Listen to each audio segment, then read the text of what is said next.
Good morning to all of you. Today we back with a new video of class 12 chapter 2 Lost Springs. So let's start.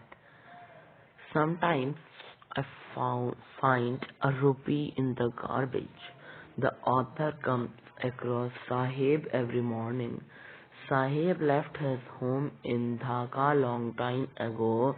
He is trying to sponge gold in the heaps of garbage in the neighborhood.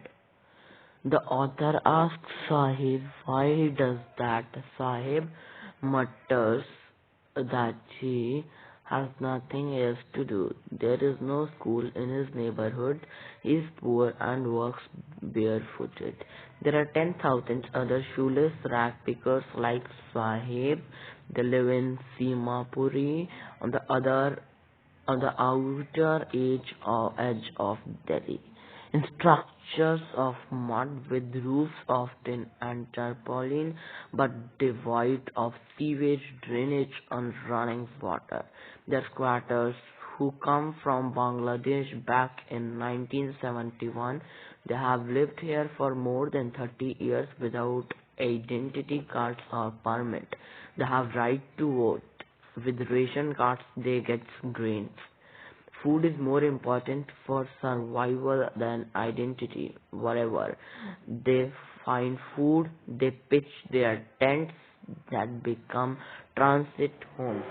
Children grow up in them and became partners in survivors. In Simapuri, survival means rag picking.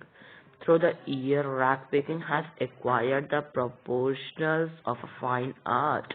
Garbage to them is gold. It is their daily bread and a roof over their heads. Sometimes Sahib finds a rupee or even a 10 rupee note in the garbage heap, and then there is a hope of finding more. Garbage has a meaning different from what it means to their parents. For children, it is wrapped in wonder. For the elders, it is a means of survival. One winter morning, the author finds Sahib standing by the fenced gate of the neighborhood club. He is watching two young men playing tennis. They are dressed in white. Sahib likes the game, but he is content to watch it standing behind the fence. Okay, alright. Sahib is wearing discarded tennis shoes that look strange over his discolored shirt and shorts. For one who has walked barefoot, even shoes with a hole is a dream come true, but tennis is out of his reach. Right. This morning, Sahib is on his way to the milk booth. In his hand is a steel canister. He works in a tea stall. He is paid 800 rupees and all his meals. Sahib is no longer his master. His face has lost the carefree look. He doesn't seem happy working at the tea stall. I want to drive a car. The author comes across Mukesh in Firozabad. His family is engaged in bangle making, but Mukesh insists on being his own master. I will be a motor mechanic, he announces. I will learn to drive a car, he says. Firozabad is a famous for its bangles. Every other family in Firozabad is engaged in making bangles. Families have spent generations working around furnaces, welding glass, making bangles for women. None of them know that it is illegal for children like Mukesh to work in the glass furnaces with his temperatures in dingy cells without air and light. They flog their daylight hours, often losing the brightness of their eyes. If the law is enforced, it could get Mukesh and 20,000 children out of the hot furnaces. They walk down stinking lanes chalked with garbage, past homes that remain hovers with crumbling walls, wobbly doors and no windows. Humans and animals coexist there. They enter a half-built shack, one part of it thatched with dead grass. A frail young woman is cooking evening meal over a firewood stove. She is the wife of Mukesh's elder brother and already in charge of three men, her husband, Mukesh, and their father. The father is poor bangle maker. Despite long years of hard labor, first as a tailor and then as a bangle maker, he has failed to renovate a house and send his two sons to school. All he has managed to do is teach them what he knows, the art of making bangles.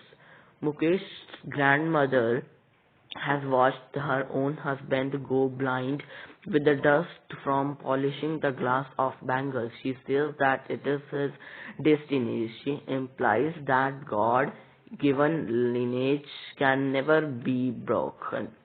They have been born in the caste of bangle makers and have seen nothing but bangles of various colors. Boys and girls sit with fathers and mothers welding piece of colored glass into circles of bangles.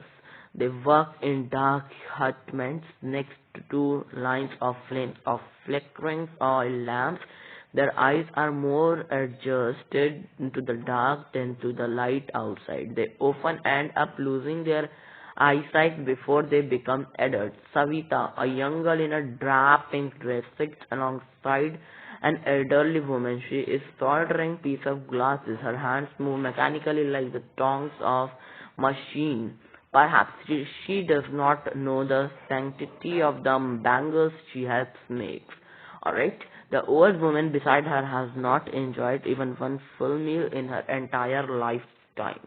Her husband is an old man with flowing beard. He knows nothing except bangle. He has made a house for the family to live in.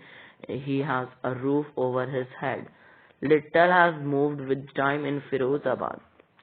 Families do not have enough to eat. They do not have money to do anything except carry on the business of making bangles.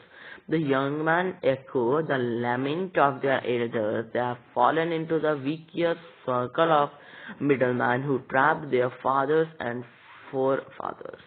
Years of mind-numbing toil have killed an initiative and the ability to dream, and they are unwilling to get organized into a cooperative. They fear that they will be hauled up by the police, by the cop, beaten and dragged to jail for doing something illegal.